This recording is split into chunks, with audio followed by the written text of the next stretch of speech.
ओम शांति।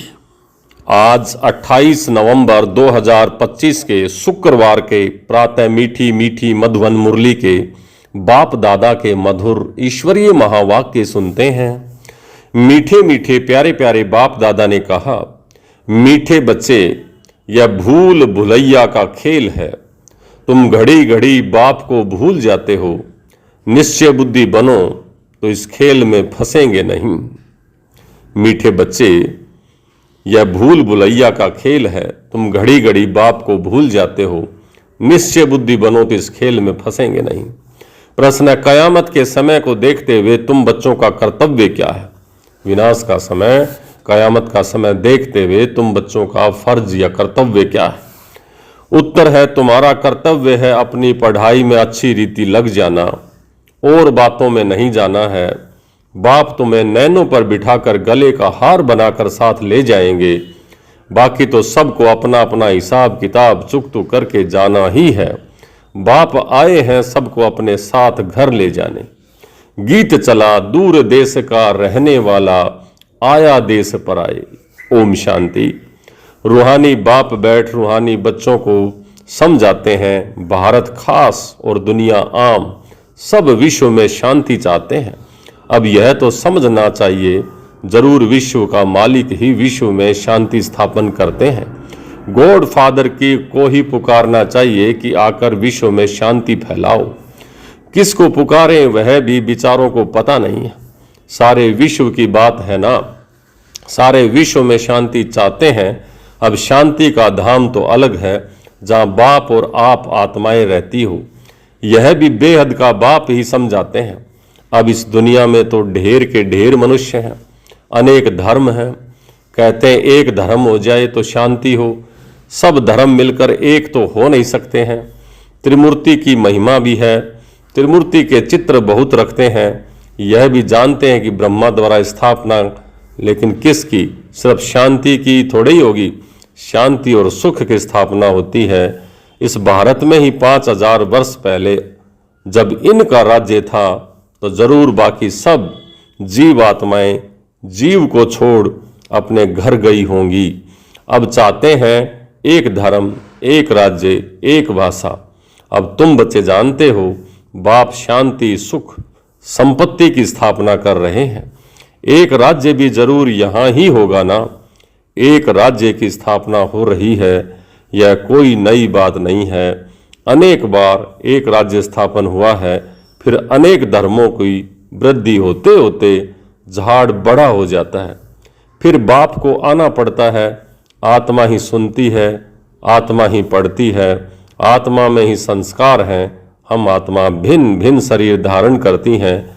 बच्चों को इस निश्चय बुद्धि होने में भी बड़ी मेहनत लगती है। कहते हैं बाबा घड़ी घड़ी भूल जाते हैं। बाप समझाते हैं यह खेल भूल भुलैया का है।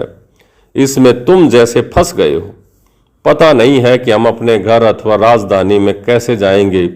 अब बाप ने समझाया है, आगे तुम कुछ नहीं जानते थे। आत्मा कितनी पत्थर बुद्धि बन जाती है। पत्थर बुद्धि और पारस बुद्धि की भारत में ही गायन है। पत्थर बुद्धि राजाएं और पारस बुद्धि राजाएं यहाँ ही हैं। पारसनाथ का मंदिर भी यहाँ है। अभी तुम जानते हो, हम आत्माएं वहां से आई हैं पार्ट बजाने। आगे तो कुछ भी नहीं जानते थे। इनको कहते हैं कांटों का जंगल। वह सारी दुनिया कांटों का जंगल है। फूलों के बगीचे को आग लगी ऐसा कभी सुना नहीं होगा। हमेशा जंगल को ही आग लगती है। यह भी जंगल है, इसको आग लगनी ही है जरूर। भंबोर को आग लगती है।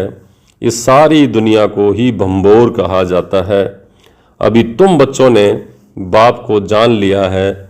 सम्मुख बैठे हो, जो गाते थे तुम ही संग बैठूं, तुम ही संग खाऊं, तुम ही संग खेलूं, तुम ही संग मिलन मलाऊं, वह सब कुछ हो रहा है। अभी भगवान वाच तो जरूर पढ़ेंगे ना।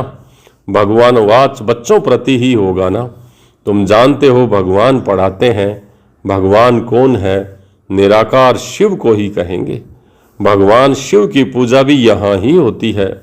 सतयुग में पूजा आदि नहीं होती, याद भी नहीं करते। भक्तों को सतयुग की राजधानी का फल मिलता है। तुम समझते हो हमने सबसे जास्ती भक्ति की है, इसलिए हम ही पहले पहले बाप के पास आए हैं, फिर हम ही राजधानी में आएंगे। तो बच्चों को पूरा पुरुषार्थ करना चाहिए नई दुनिया में उच्च पद पाने का। बच्चों की दिल होती है अब हम जल्दी नए घर में जाएं, शुरू में ही नया घर होगा, फिर पुराना होता जाएगा। घर में बच्चों की वृद्धि होती जाएगी, पुत्र पोत्रे परपोत्रे वह तो पुराने घर में आएंगे ना, कहेंगे हमारे दादा परदादा का यह मकान है। पीछे आने वाले भी बहुत होते हैं ना। अब जितना जोर से पुरुषार्थ करेंगे तो पहले नए घर में आएंगे। पुरुषार्थ की युक्ति बाप बहुत सहज समझाते हैं। भक्ति में भी पुरुषार्थ करते हैं ना, बहुत भक्ति करते हैं तो भक्ति करने वालों का नाम बाला होता है। कई भक्तों की स्टैंप भी निकालते हैं। ज्ञान की माला का तो कोई को पता ही नहीं है। पहले है ज्ञान, पीछे है भक्ति। अब यह तुम बच्चों की बुद्धि में है। आधा समय है ज्ञान सतयुग त्रेता। अभी तुम बच्चे नॉलेज फुल बनते जाते हो। टीचर सदैव फुल नॉलेज वाले ही होते हैं। स्टूडेंट में नंबरवार मार्क्स उठाते हैं। ये है बेहद का टीचर। तुम हो बेहद के स्टूडेंट। स्टूडेंट तो नंबरवार ही पास होंगे जैसे कल्प पहले हुए हैं। बाप समझाते हैं तुमने ही 84 जन्म लिए हैं। 84 जन्मों में 84 टीचर होते हैं। पुनर्जन्म तो जरूर लेना ही है। पहले जरूर सतो प्रधान दुनिया होती है, फिर पुरानी होते होते तमो प्रधान दुनिया हो जाती है। मनुष्य भी तमो प्रधान होंगे ना। झाड़ भी पहले नया सतो प्रधान होता है। नए पत्ते बहुत अच्छे अच्छे होते हैं। यह तो बेहद का झाड़ है, ढेर धर्म है। तुम्हारी बुद्धि अब बेहद की तरफ जाएगी। कितना बड़ा झाड़ है। पहले पहले आदि सनातन देवी देवता धर्म ही होगा, फिर वैरायटी धर्म आएंगे। तुमने ही 84 वैरायटी जन्म लिए हैं, वह भी अविनाशी हैं। तुम जानते हो कल्प कल्प 84 का चक्र हम फिरते रहते हैं। 84 के चक्र में हम ही आते हैं। 84 लाख जन्म तो कोई मनुष्य की आत्मा नहीं ले सकती। वह तो वैरायटी जानवर आदि हैं, वो तो ढेर हैं, उनकी कोई गिनती भी नहीं हो सकती। मनुष्य की आत्मा ने 84 जन्म लिए हैं तो यह पार्ट बजाते बजाते एकदम जैसे टायर्ड थक गए हैं, दुखी बन गए हैं। सीढ़ी उतरते सतो प्रधान से तमो प्रधान बन गए हैं। बाप फिर तमो प्रधान से सतो प्रधान बनाते हैं। बाप कहते हैं मैं तमो प्रधान शरीर तमो प्रधान दुनिया में आया हूँ। अब सारी दुनिया तमो प्रधान है। मनुष्य तो ऐसे कह देते हैं सारे विश्व में शांति कैसे हो। समझते नहीं है कि विश्व में शांति कब थी। बाप कहते हैं तुम्हारे घर में तो चित्र रखे हैं ना, इनका राज्य था तो सारे विश्व में शांति थी। उनको स्वर्ग कहा जाता है। नई दुनिया को ही हेवन गोल्डन एज कहा जाता है। अभी ये पुरानी दुनिया बदलनी है। वह राजधानी स्थापन हो रही है। विश्व में राज्य तो इनका ही था। लक्ष्मी नारायण के मंदिर में बहुत मनुष्य जाते हैं। यह थोड़े ही किसी की बुद्धि में है कि यही भारत के मालिक थे। इनके राज्य में जरूर सुख और शांति थी। 5000 वर्ष की बात है जब इनका राज्य था। आधा कल्प के बाद पुरानी दुनिया कहा जाता है। इसलिए धंधे वाले स्वास्तिका रखते हैं चोपड़े में। उनका भी अर्थ है ना। वह तो गणेश कह देते हैं। गणेश को फिर विघ्न विनाशक देवता समझते हैं। स्वास्तिका में पूरे 4 भाग होते हैं। यह सब है भक्ति मार्ग। अभी दीपावली मनाते हैं। वास्तव में सच्ची सच्ची दीपावली याद की यात्रा ही है जिससे आत्मा की ज्योत 21 जन्मों के लिए जग जाती है। बहुत कमाई होती है। तुम बच्चों को बहुत खुशी होनी चाहिए। अभी तुम्हारा नया खाता शुरू होता है नई दुनिया के लिए। 21 जन्मों के लिए खाता अभी जमा करना है। अब बाप बच्चों को समझाते हैं अपने को आत्मा समझ सुन रहे हो ना। आत्मा समझ सुनेंगे तो खुशी भी रहेगी। बाप हमको पढ़ाते हैं। भगवानोवाच भी है ना। भगवान तो एक ही होता है। जरूर वह आकर शरीर लेता होगा तब तो भगवानोवाच कहा जाता है। यह भी किसी को पता नहीं है तब नेति नेति करते आए हैं। नेति नेति अंत नहीं पा सकते, अंत नहीं पा सकते, ये कहते आए हैं। कहते भी हैं वह परम पिता परमात्मा है, फिर कह देते हैं हम नहीं जानते। तो कहते भी हैं शिव बाबा ब्रह्मा को भी बाबा कहते हैं, विष्णु को कभी बाबा नहीं कहेंगे। प्रजापिता तो बाबा ठहराना, तुम हो बीके प्रजापिता नाम न होने से समझेंगे नहीं। इतने ढेर बीके हैं तो जरूर प्रजापिता ही होगा, इसलिए प्रजापिता अक्षर जरूर डालो तो समझेंगे प्रजापिता तो हमारा ही बाप ठहरा। नई सृष्टि जरूर प्रजापिता द्वारा ही रची जाती है। हम आत्माएं भाई भाई हैं, फिर शरीर धारण कर भाई बहन हो जाते हैं। बाप के बच्चे तो अविनाशी हैं, फिर साकार में बहन भाई चाहिए तो नाम है प्रजापिता ब्रह्मा। परंतु ब्रह्मा को कोई हम याद नहीं करते हैं, याद लौकिक को करते हैं और पारलौकिक को करते हैं। प्रजापिता ब्रह्मा को कोई याद नहीं करते, दुख में बाप का सिमरन करते हैं, ब्रह्मा का नहीं। कहेंगे हे भगवान, हे ब्रह्मा तो नहीं कहेंगे। सुख में तो किसी को भी याद नहीं करते हैं, वहाँ सुख ही सुख है, यह भी किसी को पता नहीं है।